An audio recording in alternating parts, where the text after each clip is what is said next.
Let us continue with statistical description of data. Last class में जो बात हो रही थी वो प्रेजेंटेशन की हो रही थी और उसमें क्या क्या बात हुई थी, नंबर 1, नंबर 2, नंबर 3, बताएंगे क्या क्या बात हो गई थी। Textual presentation, then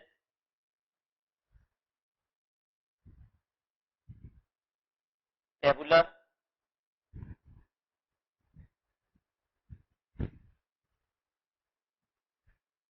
then diagrammatic,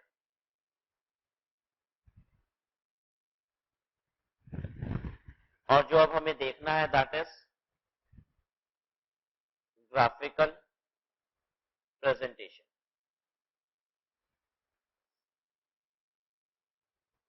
ठीक है, ग्राफिकल प्रेजेंटेशन में क्या क्या देखेंगे,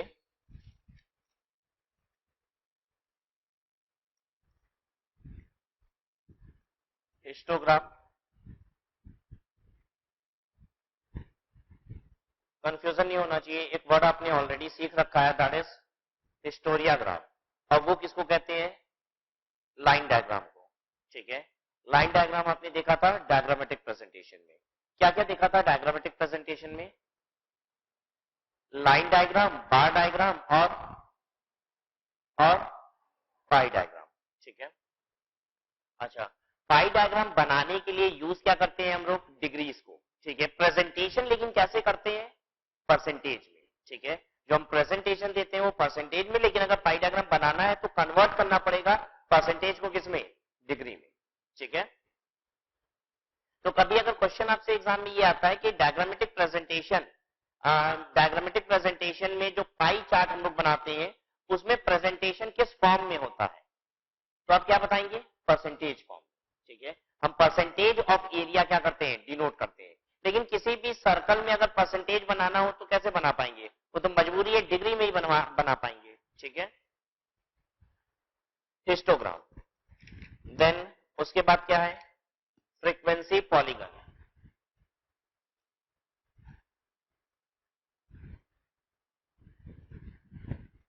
फ्रीक्वेंसी पॉलीगन, देन ओगिफ। ओगिफ के अंदर दो चीजें देखेंगे हमें, लेस देन ओगिफ बनाना और मोर देन ओगिफ बनाना। Then D, line graph. Again भूलना नहीं है, कंफ्यूजन नहीं होना चाहिए, line graph is a different thing and line diagram is a different thing. Line diagram में आप क्या करते थे, सीधी लाइन खींचते थे, यहां क्या होगा देखा जाएगा अभी। लाइन ग्राफ में भी देखिए, एक तो सिंगल लाइन ग्राफ बनाएंगे आप और एक बनाएंगे आप टू लाइन ग्राफ।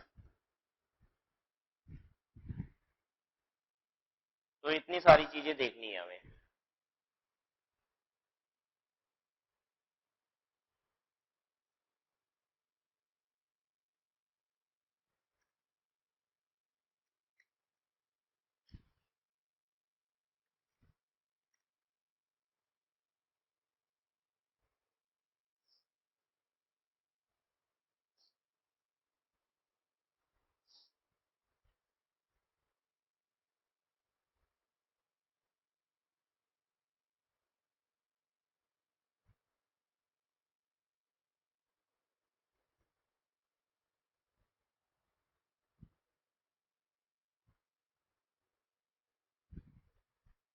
ठीक है, चलिए देखिए, हिस्टोग्राम बनाना सिखा रहे हैं। Marks, number of student, marks है 1, 0 to 10, 10 to 20, 20 to 30, 0 to 10 5 बच्चे पाए हैं, 10 to 20 10 बच्चे पाए हैं, 20 to 30 7 बच्चे पाए। ठीक है, अब देखिए इसे ड्रॉ कैसे करेंगे।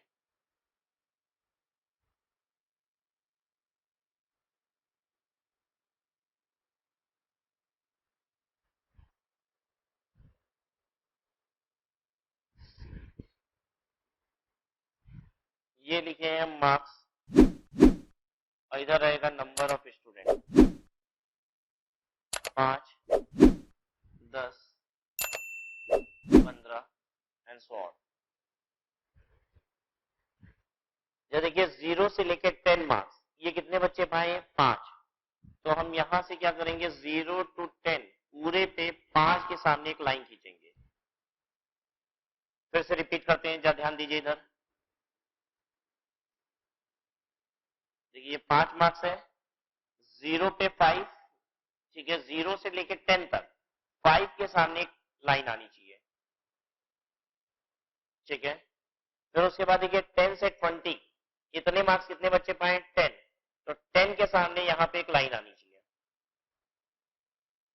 ठीक है। देन 20 से 30 कितने बच्चे पाए? 7 बच्चे। तो 7 इधर देखिए कहां है और उसके सामने यहां लाइन खींचिए, ठीक है। अब क्या कीजिए? इसको ज्वाइन कीजिए, इसको यहां से ज्वाइन कीजिए और इसको यहां से ज्वाइन कर दीजिए। इसी को कहते हैं हम हिस्टोग्राम, ठीक है। क्या अंतर है हिस्टोग्राम में और बार डायग्राम में? हमको तो बार डायग्राम जैसा ही दिख रहा है। बार डायग्राम में सारे बार पता है कैसे थे? अलग अलग थे, याद आ रहा है सबको? ठीक है। हिस्टोग्राम में ऐसा नहीं है। क्लियर है सबको? तो इसमें अब और आगे भी बनेगा, तो मान लीजिए कैसे बनेगा, ये रहा, फिर ऐसे, इस तरीके से।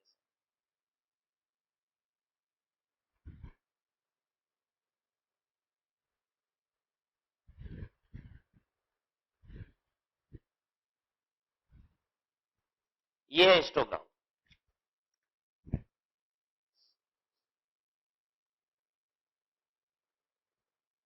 Then comes frequency polygon. Frequency polygon कैसे बनता है? सभी बार जितने भी बने हैं उसका मिड पॉइंट लीजिए, ये रहा इसका मिड पॉइंट, ये रहा इसका मिड पॉइंट, ये रहा इसका, ये इसका, ये इसका, ये इसका। अब एक लाइन लेते हैं और इसको हम ड्रॉ करते हैं,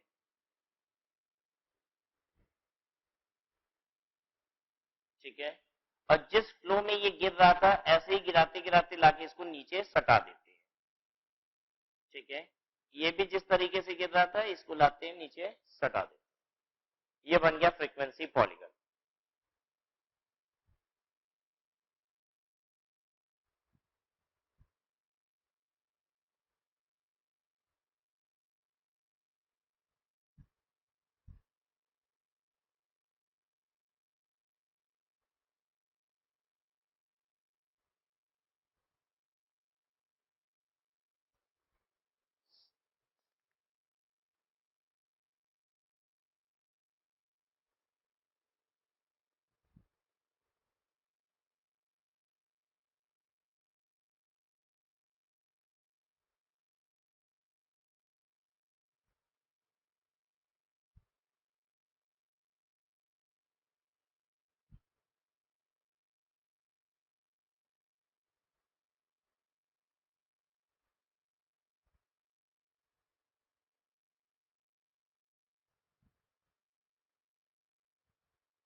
ठीक है। ये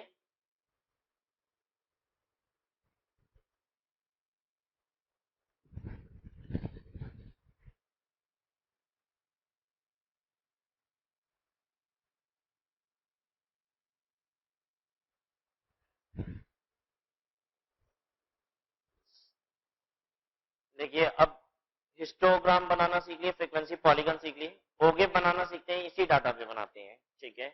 पहले हम लोग बनाएंगे लेस देन ओगेव। अब लेस देन ओगेव के लिए पहले डाटा को थोड़ा मॉडिफाई करना पड़ेगा, ठीक है। कैसे मॉडिफाई करेंगे? लिखेंगे मार्क्स नंबर ऑफ स्टूडेंट, ठीक है। लेस देन ओगेव के लिए आप क्या कीजिएगा, ये जो अपर लिमिट है इसको उठाइएगा और ऐसे लिखिएगा लेस देन 10, दूसरा लिखिएगा लेस देन 20, फिर लिखिएगा less than 30 and so on. ठीक है।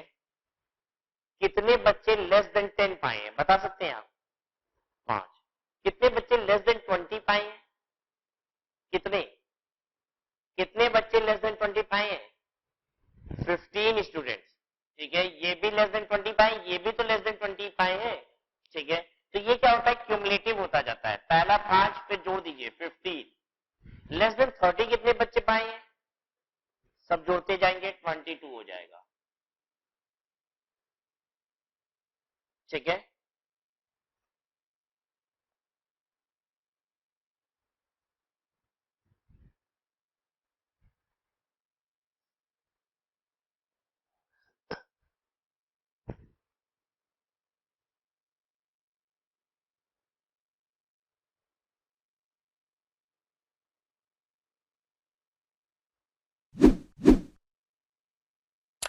अब जब इतना कर लेंगे हम लोग तो अब इधर ड्रॉ कर देंगे हम लोग नंबर ऑफ स्टूडेंट।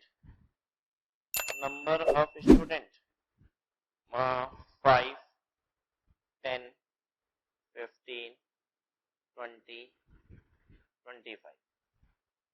ठीक है, 10, 20, 30। लेस देन 10 कितने बच्चे? 5। ठीक है, लेस देन 20 कितने? 15। लेस देन 30 कितने? 22।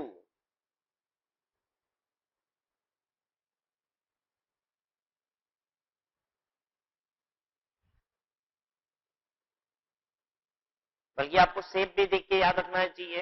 हो सकता है एग्जाम में क्वेश्चन आ जाए, एक ऐसा ग्राफ बना दे, बस पूछे कि ये बताइए ये कौन सा ग्राफ है, लेस देन हो गिव है कि मोर देन हो गिव है। तो लेस देन हो गिव का शेप कैसा रहता है ये याद रखिए।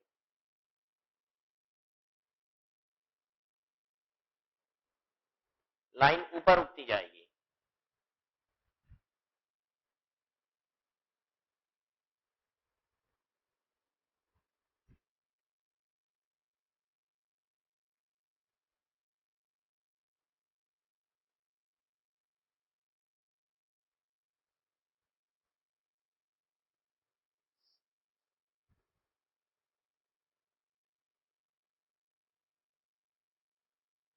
ठीक है, अब हम लोग सीख रहे हैं मोर देन हो गिव बनाना। इसी से मोर देन हो गिव बनाते हैं।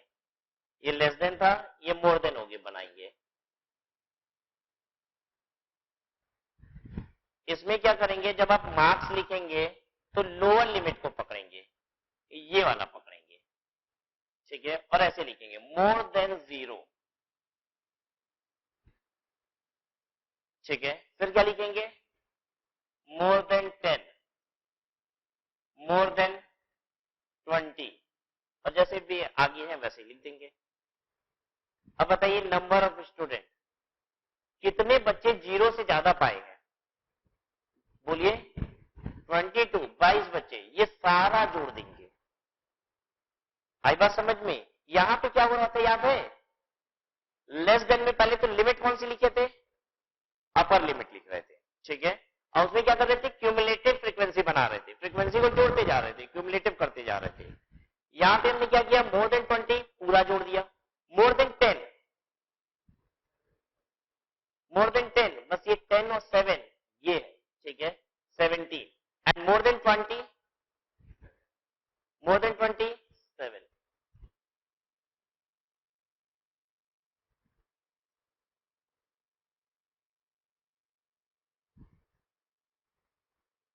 ठीक है,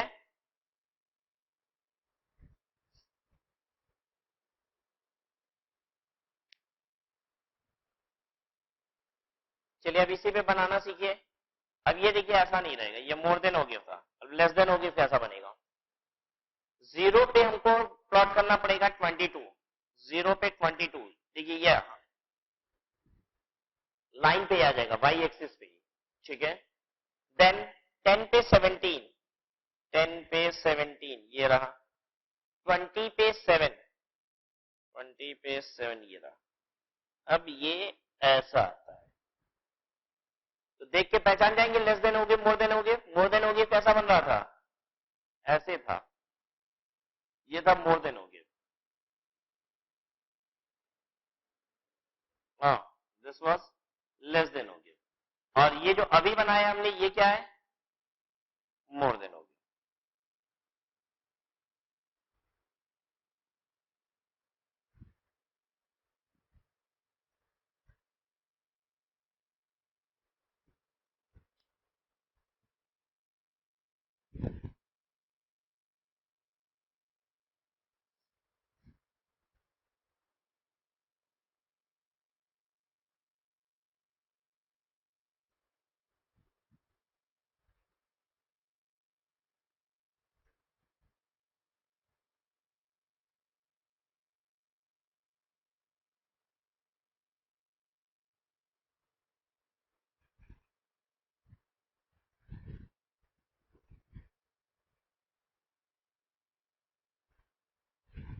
इसको हटा रहे हैं, देखिए अब आगे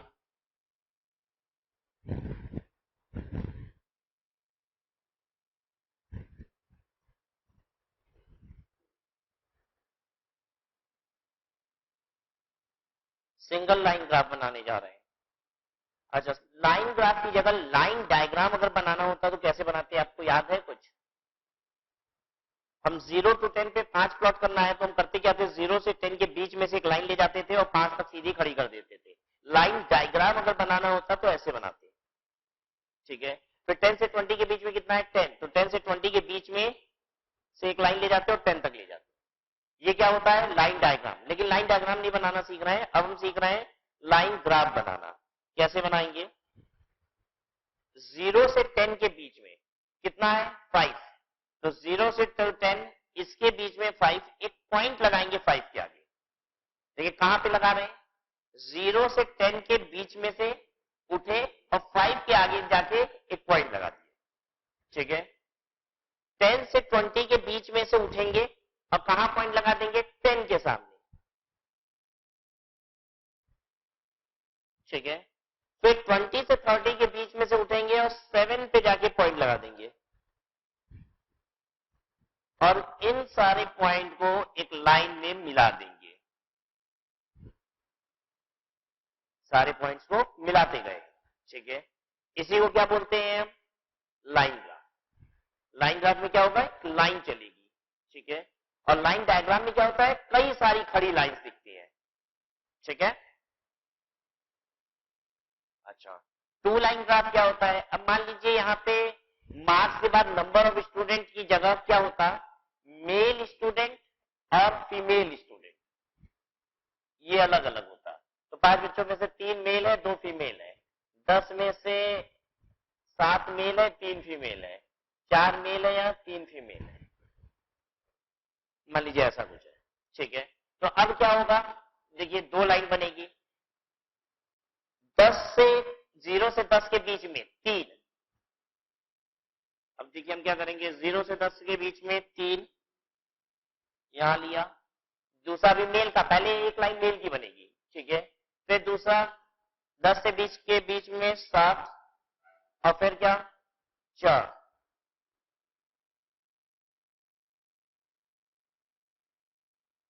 ठीक है। और हम यहां रिप्रेजेंट करेंगे, जो स्ट्रेट लाइन दिख रही है ये मेल है।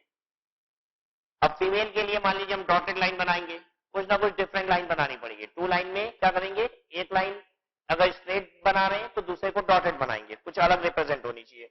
ये फीमेल है, अब फीमेल के तीनों पॉइंट प्लॉट करिए, फीमेल का 2 3 3, तो 2 3 और 3, तो देखिए कैसा बनेगा,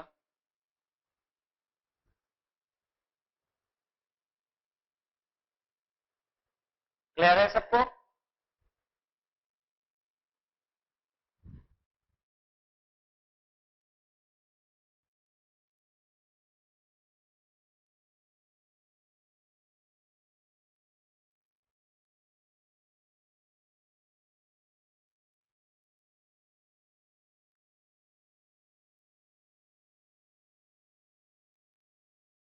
आई feel we must go for a short revision, एक बार पूरा रिवाइज करते हैं, ठीक है। देखते हैं सारी चीजें हमें याद है कि नहीं है। Let's go from the beginning. Statistics has been defined from the Latin word status, Italian word statista, German word statistic and French word statistic, ठीक है। स्पेलिंग भी बहुत ध्यान से पढ़िएगा। Thereafter birth and death, इसके अगर स्टैटिस्टिकल डाटा चाहिए तो कहां मिलेंगे आपको? अर्थशास्त्र में मिलेंगे, written by Kautilya. And agriculture related अगर डाटा चाहिए तो कहां मिलेगा? आईने अकबरी में किसने लिखा है? अबुल फजल, ठीक है, Abu Fazal. This statistics can be understood in singular way as well as plural way. Singular way का मतलब क्वांटिटेटिव डाटा, प्लूरल वे का मतलब quantitative as well as qualitative, ठीक है। Data has got two variables, it could be qualitative variable or it could be quantitative variable. ये सब आप जानते ही हैं, series, discrete series, continuous series, ये भी आपको पता है। डाटा कलेक्शन के दो सोर्सेज हो सकते हैं, primary sources, secondary sources. Primary sources से डाटा आता है तो हम उसको प्राइमरी डाटा बोलते हैं, और अगर सेकेंडरी सोर्सेज से डाटा आता है तो सेकेंडरी डाटा बोलते हैं। प्राइमरी सोर्सेज होते क्या है? हमने बताया जैसे एक स्कूल में कितने बच्चे एक क्लास में, ये जानना हो, और आप सीधे स्कूल ही चले गए और उसके क्लास अटेंडेंस रजिस्टर को उठा लिए, वहीं से डाटा लिए, तो इसे क्या कहेंगे? प्राइमरी डाटा, ठीक है। आपने क्या किया? आप किसी मैगजीन में कोई आर्टिकल छपा था, उसमें सभी स्कूल के डाटा दिए हुए थे, आपने वहां से डाटा उठा लिया है, तो ये क्या है? सेकेंडरी डाटा, ठीक है। आपने गूगल पे सर्च किया, वहां से कुछ डाटा मिल गया आपको किसी स्कूल के नंबर ऑफ स्टूडेंट के बारे में, तो ये क्या है? अगेन सेकेंडरी डाटा, ठीक है।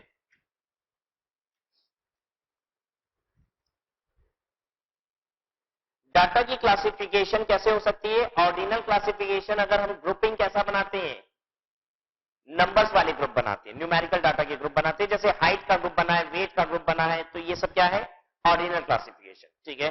कार्डिनल क्लासिफिकेशन, जैसे जेंडर मेल कितने हैं, फीमेल कितने हैं, ऐसी अगर क्लासिफिकेशन हमने की है तो दिस इज कार्डिनल क्लासिफिकेशन, ठीक है। टाइम सीरीज क्लासिफिकेशन मतलब year wise classification, month wise classification, date wise classification.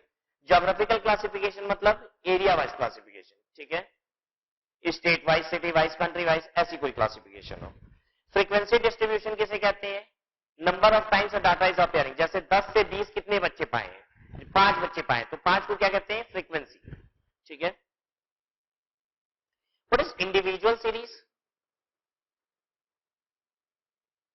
Discrete series, continuous series आपको याद है। इंडिविजुअल सीरीज क्या है? रॉ डाटा, ठीक है, मतलब एज जो प्राइमरी डाटा होते हैं, रॉ डाटा होते हैं, उन्हीं को क्या कहा जाता है? Individual series. देन बड़े सारे टर्म सीखे थे आपने, क्लास लिमिट याद है? क्लास लिमिट, जो क्लास इंटरवल की अपर एंड लोअर लिमिट्स होती है, उन्हीं को क्लास लिमिट्स कहते हैं, ठीक है। देन क्लास बाउंड्रीज क्या होती है? क्लास लिमिट ही क्लास बाउंड्री होती है, लेकिन अगर सीरीज कौन सी हो? हाँ, कंटिन्यूअस, ठीक है। लेकिन अगर डिस्क्रीट सीरीज हो तो उसे कंटिन्यूअस टाइप बनाना पड़ेगा, और फिर बनाने के बाद जो लिमिट्स आएंगी उन्हें क्या कहा जाएगा? बाउंड्रीज, ठीक है। क्लास विड्थ क्या होती है? बाउंड्री का डिफरेंस। देन उसके बाद class mark mid point. Mid point boundary का और लिमिट का क्या एक ही होता है? क्या क्लास बाउंड्री का और क्लास लिमिट्स का मिड पॉइंट एक ही होगा हमेशा? हाँ, एक ही होता है, ठीक है। रिलेटिव फ्रीक्वेंसी, रिलेटिव फ्रीक्वेंसी का मतलब frequency of a particular class interval divided by total frequency. Percentage frequency जानना हो, इंटू 100 कीजिए। Frequency density, frequency divided by class width. और फिर ओपन एंडेड क्लासेस सीखे थे, जहां पे पहले वाले क्लास का इंटरवल और लास्ट वाले क्लास के इंटरवल में अपर लिमिट और लोअर लिमिट्स नहीं है, ठीक है। Mode of presentation, textual presentation क्या होता है? पैराग्राफ। देन टेबुलर प्रेजेंटेशन, एक टेबल बनाते हैं। जल्दी से बताइए, टेबल में जब हम टेबल बनाते हैं तो हेडिंग, जो रो की हेडिंग होती है उसको क्या बोलते हैं? स्टब। और कॉलम की हेडिंग को क्या बोलते हैं? कैप्शंस, ठीक है।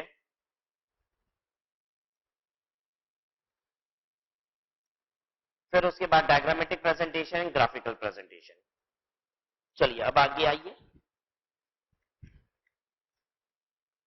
और जैसे ये सब कंप्लीट होगा you will find MCQ.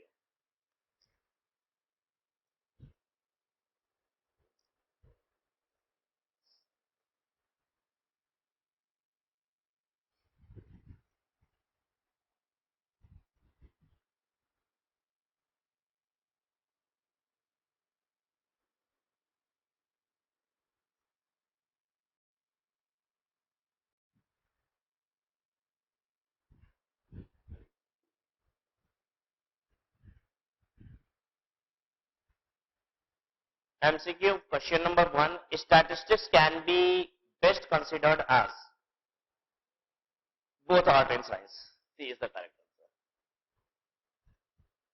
The term statistics is used in both singular and plural sense. ठीक है, कभी कभी ऐसा हो सकता है कि सिर्फ क्वांटिटेटिव हो और कभी कभी क्वांटिटेटिव और क्वालिटेटिव दोनों ही हो सकता है, तो दोनों ही तरीके से यूज होता है. 2 का सी. 3 का बताइए. 3. The row heading is also known as star. B. तो देखिए सिर्फ थ्योरी इस आपको याद रखनी है और इससे आपके मेजॉरिटी ऑफ द क्वेश्चन इस चैप्टर के हो जाएंगे. Then diagrammatic presentation of data is known as, क्या कहते हैं डायग्रामेटिक प्रेजेंटेशन को क्या बोला जाए? Collection, organisation, representation, none of these. Diagrammatic presentation मतलब रिप्रेजेंटेशन. ठीक है. 4 का C. The sum of all the relative frequencies in a sample is equal to, सारे रिलेटिव फ्रीक्वेंसी की जोड़ लगा देंगे कितनी आ जाएगी? 1 आ जाएगी. ठीक है. अच्छा सारे परसेंटेज फ्रीक्वेंसी की जोड़ लगा देंगे कितनी आ जाएगी? 100 आ जाती है. 5 का 1 यानी कि सी. 6 देखिएगा. Pie chart represents the component of a factor by. Pie chart में हर कंपोनेंट को हम कैसे दिखाते हैं? याद आ रहा है? First division, second division, third division, ये कंपोनेंट्स थे जो हमने एग्जांपल लिया था पाई चार्ट में. ठीक है. उसको कैसे रिप्रेजेंट करते हैं?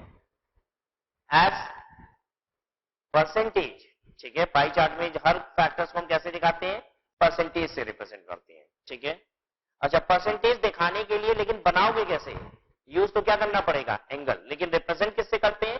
परसेंटेज से. ठीक है. कभी भी हम ऐसे नहीं लिखते. ये पाई चार्ट बनाया है, उसमें मान लीजिए ये है, ये फर्स्ट डिवीजन है, तो ऐसे नहीं लिखते फर्स्ट डिवीजन 216 डिग्री. देखने वाला समझ पाएगा क्या? फर्स्ट डिवीजन 216 डिग्री ये नहीं समझ में आएगा. हाँ फर्स्ट डिवीजन 60% लोग हैं. अब समझ में आ रही है बात? हाँ आ रही. तो प्रेजेंटेशन जो होता है वो किसमें होता है? परसेंटेज में. तो 6 का ए आंसर है. 7th, in singular sense statistics is. Singular sense में स्टैटिस्टिक्स का मतलब क्या होता है? Scientific technique for collection, classification, analysis of data. B कहता है collection of quantitative and qualitative data for statistical analysis. Both A and B. None. A is the correct answer. ठीक है. क्वांटिटेटिव और क्वालिटेटिव ये बात कहां आती है पता है? प्लूरल सेंस में. ठीक है. तो 7 का ए आंसर है. 8 का बताइएगा. In plural sense statistics is, answer is B.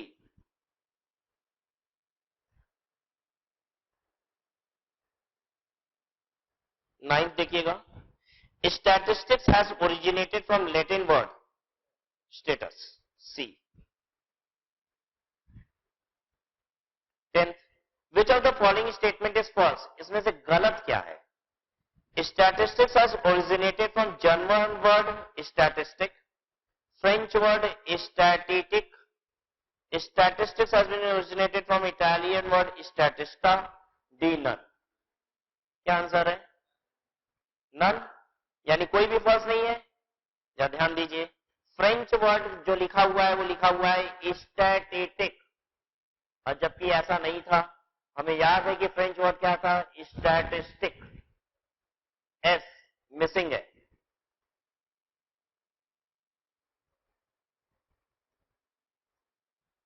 समझ में आया? हमने आपको जोर देके एक बात बोली थी कि स्पेलिंग को ध्यान से देखिएगा. ठीक है. स्पेलिंग थोड़ा सा अंतर होने की वजह से देखिए आपका आंसर गलत हो गया. ठीक है. तो ये गलत है. स्टैटिटिक यहां पे लिखा हुआ है जबकि स्टैटिटिक नहीं है. क्या है? स्टैटिस्टिक है. तो बी गलत है. 10 का B. 11, Kautilya had kept record of birth and death in his famous book.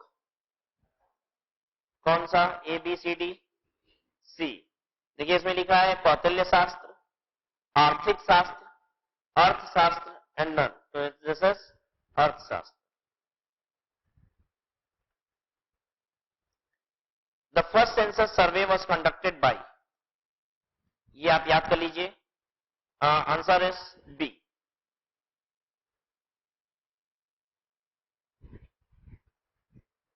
Farron conducted the first census survey.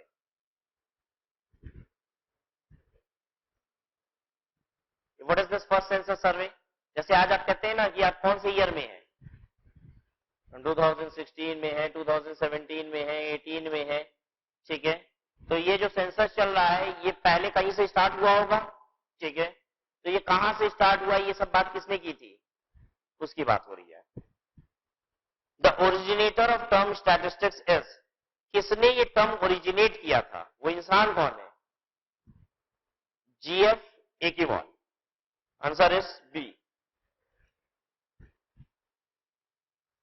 तो कुछ और ये सब नाम जो आपको याद रखने होंगे।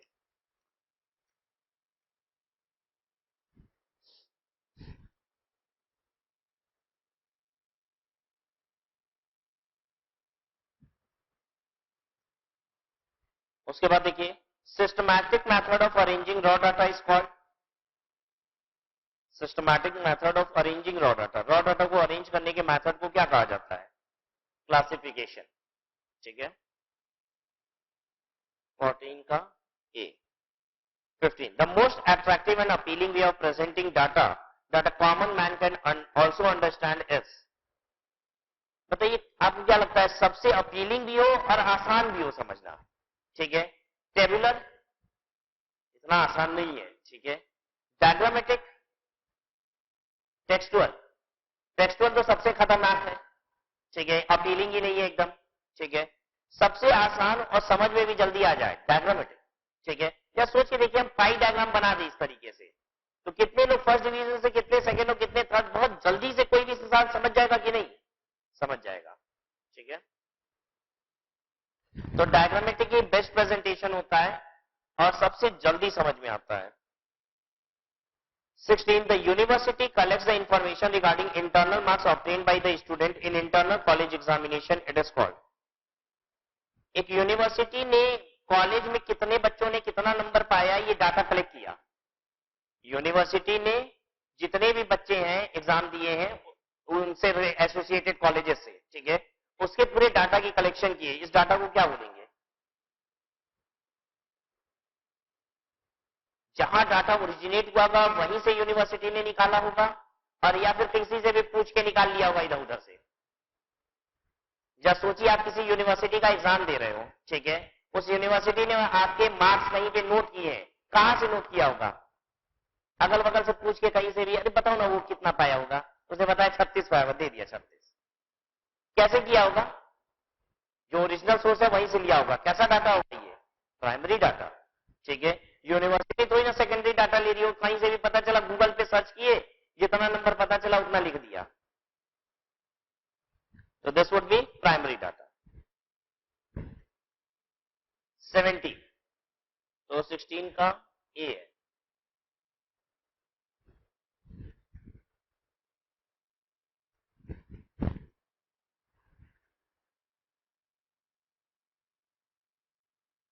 अच्छा देखिए, इस साल सबसे ज्यादा टॉपर वाराणसी के किस स्कूल के बच्चे थे, ये डाटा मेरे पास है। वाराणसी के कौन सी स्कूल के सबसे ज्यादा टॉपर्स थे, ये डाटा मेरे पास है। कहां से आया होगा? Primary data. सब स्कूल में जा जाके थोड़ी ना पता किए हैं, कैसे पता किए हैं? न्यूज़पेपर से पता चल गया। कैसा डाटा है ये? सेकेंडरी डाटा, ठीक है।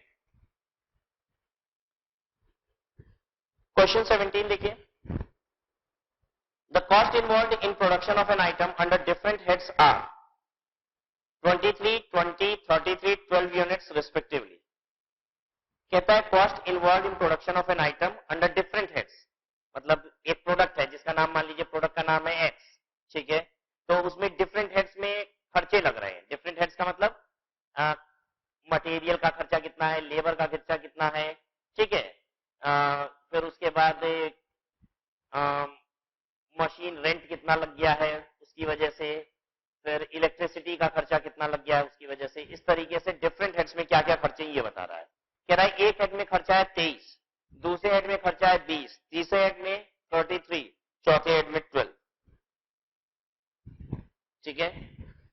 The difference between the central angle for the largest and the smallest component is, smallest component और लार्जेस्ट कंपोनेंट का कह रहा है कि सेंट्रल एंगल में बताइए, मतलब डिग्रीज में बताइए कितना डिफरेंस है।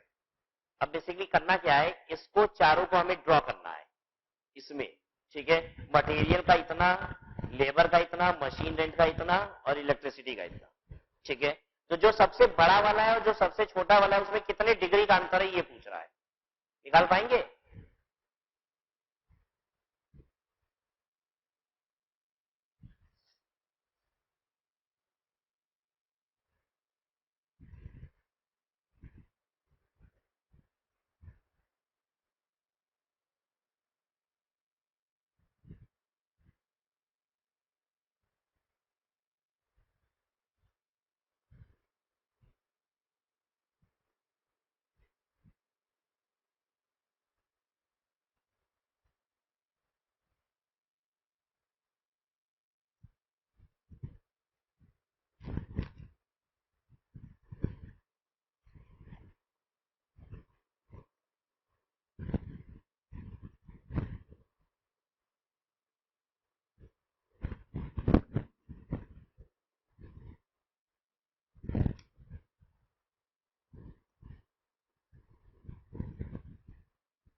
निकल पाएगा कि नहीं आपसे? हाँ, चलिए देखिए, देख लेते हैं, इसकी टोटल करिए तो 88, सबसे ज्यादा वाला 33 है, तो ये कितना परसेंटेज है, पहले हम परसेंटेज में बना ले। 33 कितना परसेंटेज होता है? 33/88, 33/88 इंटू 100 कितना परसेंट है? 37.5। करके बताइए, चेक करिए। 33 डिवाइडेड बाई 88 इंटू 100, बोलिए। फिर उसके बाद देखिए 12 डिवाइडेड बाई 88 इंटू 100, ये सबसे छोटा वाला 13.63। ठीक है, जब बताइए परसेंटेज में कितना अंतर है इन दोनों का डिफरेंस, हमको एंगल में डिफरेंस बताना है, हम परसेंटेज में बताइए एक बार। 3 पॉइंट कितना?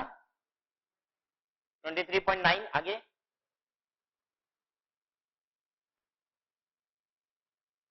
87 की 97? 23.87। ये परसेंटेज में डिफरेंस है, इसको डिग्री में अगर कन्वर्ट करना हो तो हमने आपको बताया था 1% कितनी डिग्री के बराबर? 3.6 भाई 100%, ये पूरा 100% है। ठीक है, और ये एरिया 100% है, और वैसे हम इसको बोलते कितना है? 360 डिग्री। तो make it in degree, into कर दीजिए आप, मल्टीप्लाइड बाई 3.6। ठीक है, कितना आ रहा है? 85.932। ये हो गया 85.932 डिग्री है। ठीक है, देख लीजिए आंसर कौन सा होगा। तो ये नियरेस्ट आंसर कौन सा मिल रहा है आपको? 86 डिग्री। सबको समझ में आया कि नहीं? अदरवाइज आप क्या कर सकते हैं, परसेंटेज में कन्वर्ट करने के बाद दोनों को डिग्री में कन्वर्ट कर लीजिए और डिफरेंस ले लीजिए, और या तो परसेंटेज का ही डिफरेंस लेके सीधे डिग्री बना लो उसको, डिफरेंस को।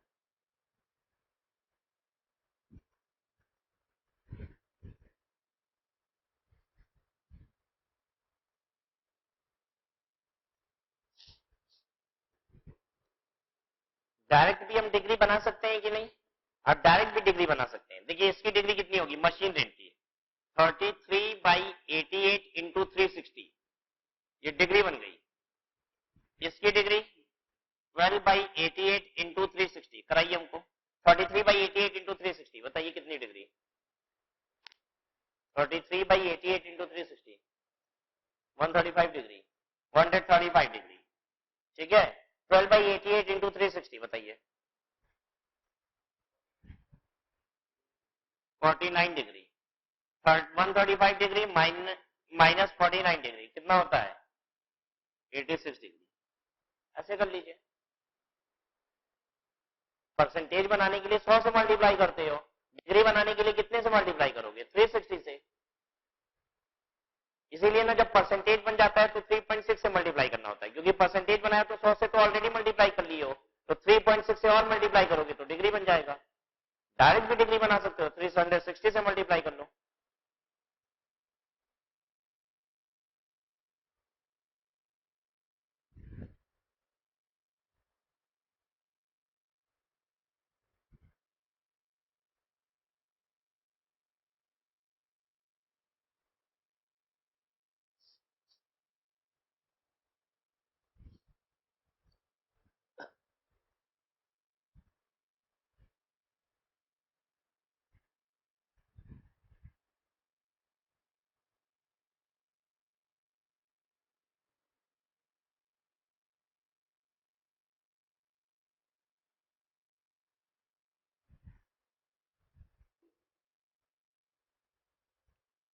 क्वेश्चन 18 देखिएगा।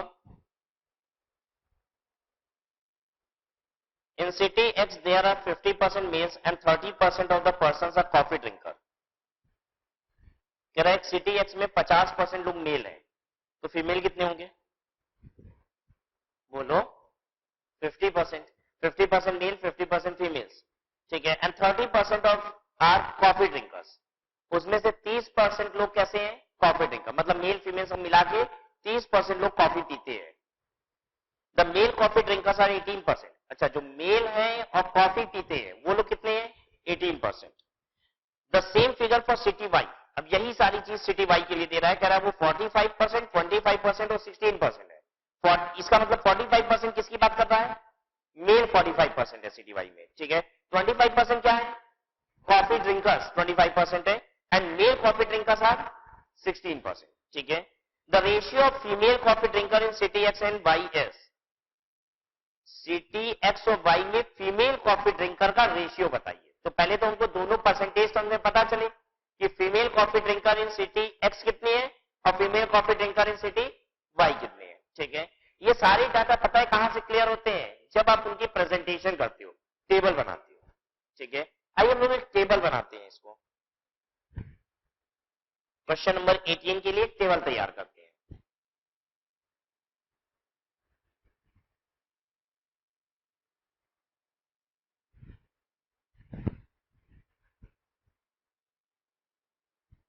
एक तरफ सिटी लेंगे और दूसरी तरफ हम लोग लेंगे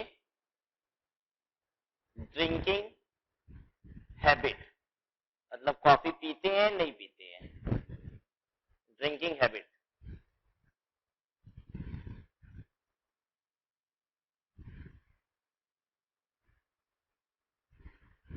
सिटी एक्स और city Y.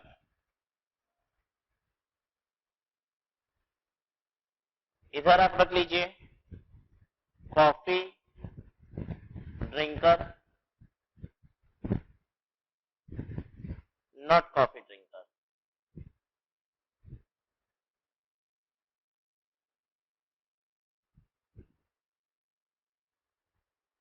Mail female total.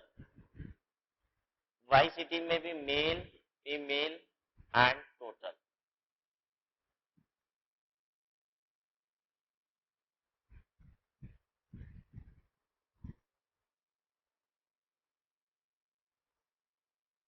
अच्छा ये बताइए, क्वेश्चन देखते ही क्या आप आंसर कर पा रहे हो?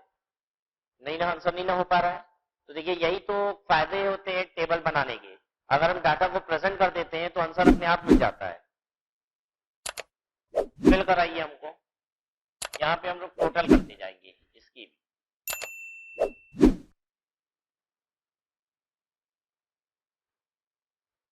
ठीक है, क्वेश्चन पढ़िए। In city X they have 50% males. 50% male है, कहां पे लिखे 50% मेल है? ये 50%, ठीक है। अच्छा, टोटल तो 100% ही लिखेंगे, ठीक है। अगर ये 50% तो ये कितना लिख दें? 50%,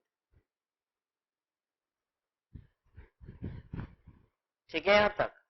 अब देखो क्वेश्चन आगे क्या कहता है। 30% of the person are coffee drinker. 30% coffee drinker है, कहां लिखना होगा 30% कॉफी ड्रिंकर? ये टोटल में कॉफी ड्रिंकर के सामने 30%।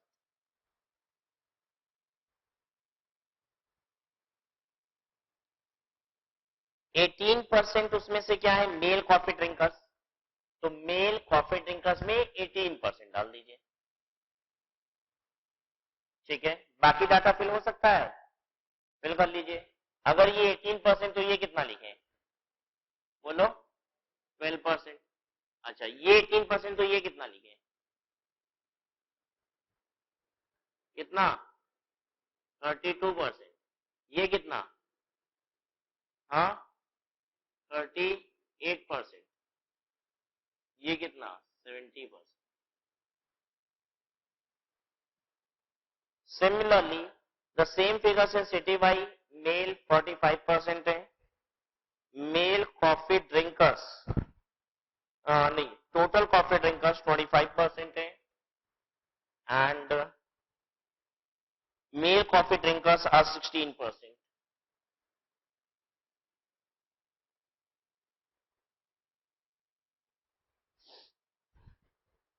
निकाल लीजिए, अगर 16 ये है तो ये हो गया 9%. मेरा काम तो हो चुका है. ये रहे female coffee drinker in city X और female coffee drinker in city Y. मेरा काम हो गया, आंसर निकल गया मेरा 12:9, 4:3. भरना चाहे तो सारी फिगर भर सकते हैं हम लोग. अगर ये 45 है तो ये कितना होगा 55. टोटल तो 100% ही होगा. ये 25 है तो ये कितना लिखेंगे 75. ये 16 है, ये 45 है, कितना हो गया 29%. ये 55 है, ये 9 है, तो कितना हो गया 46%. चलिए आगे देखिए. अब question number 19. Drinking habit of a person is. Drinking habit of a person मतलब ड्रिंक करता है नहीं करता है. ठीक है, क्या चीज, कोल्ड ड्रिंक की बात हो रही है. ठीक है, ड्रिंक करता है नहीं करता है. क्या ये an attribute, a discrete variable, a continuous variable, या फिर बी और सी में से कुछ है. It's an attribute. ठीक है, ये कोई सीरीज थोड़ी ना है डिस्क्रीट वेरिएबल या continuous variable. This an attribute. तो 19 का A. 20. Most of the commonly use frequency curves are. जब हम फ्रीक्वेंसी के कर्व्स बनाते हैं तो ज्यादातर केसेस में क्या बनता है, mixed, inverted, J shaped, U shaped, bell shaped. देखिए हम आपको बता दें, यू शेप का मतलब होता है जब हम फ्रीक्वेंसी को ड्रॉ करते हैं तो ऐसे बनता है. ठीक है, आपको याद है फ्रीक्वेंसी पॉलीगन याद है. ठीक है, हमने बनाया था ना फ्रीक्वेंसी पॉलीगन भी. ठीक है, ये होता है यू शेप. बेल कैसा होता है, मंदिर का घंटा. मंदिर का घंटा ऐसा होता है ना, इस तरीके के शेप का. तो ये रहा बेल शेप. ठीक है, मिक्स शेप. मिक्स शेप का मतलब है ये मिक्स शेप. ठीक है, जे शेप मतलब ऐसे, और या फिर इन्वर्टेड जे शेप का मतलब ये ऐसे भी हो सकता है. कैसा होता है, हाँ ये कम होता है. आपको हमने भी जो दिखाया था वो ऐसा ही था. ठीक है, आप इसका आंसर हमेशा एग्जाम में करेंगे बेल शेप. ठीक है, फ्रीक्वेंसी डिस्ट्रीब्यूशन के जो कर्व्स होते हैं वो कैसे होते हैं, bell shape.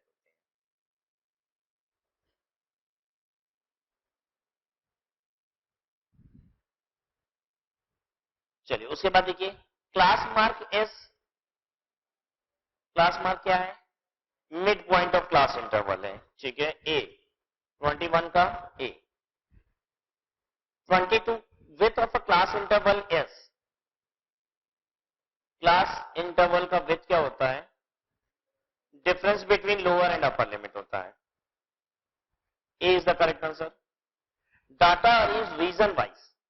Reason wise data arrange है, मतलब नॉर्थ साउथ ईस्ट वेस्ट इस तरीके से डाटा अरेंज कर रखा हमने. इसे क्या बोला जाएगा, रीजनल डाटा. जल्दी बोलिए, नहीं क्या, ज्योग्राफिकल डाटा. ठीक है, विच of the following is a qualitative data. Question number 24 है कि इसमें से क्वालिटेटिव डाटा कौन सा है, सैलरी, प्रॉफिट, वेट या ड्रिंकिंग हैबिट्स. ड्रिंकिंग हैबिट्स ये क्वालिटेटिव डाटा है. सैलरी रुपी फिगर में आ जाएगी, न्यूमेरिकल डाटा है. प्रॉफिट भी वैसे ही है और वेट भी न्यूमेरिकल डाटा है. ये सब क्वांटिटी वाली डाटा कहलाते हैं, quantitative data. Sleeping habit of a person is. Sleeping habit of a person का मतलब है कि सोता है नहीं सोता है. ठीक है, तो is an attribute, is a variable, is a continuous variable, is a discrete variable. Is an attribute. ठीक है, स्लीपिंग हैबिट में सोता है नहीं सोता है ये नहीं होता, दिन में सोता है कि रात में सोता है. ठीक है, उल्लू है कि इंसान है, बस ये. तो this is an attribute. Weight of a person ये क्या होता है, is an attribute, continuous variable, variable, discrete variable. Variable ही कहेंगे या कंटिन्यूअस या डिस्क्रीट में भी बोल सकते हैं।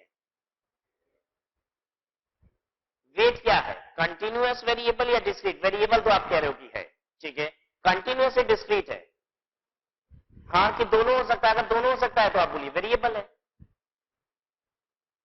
अच्छा, हम बता रहे हैं बच्चे का वेट 1 से लेकर 9 किलो होगा, ठीक है।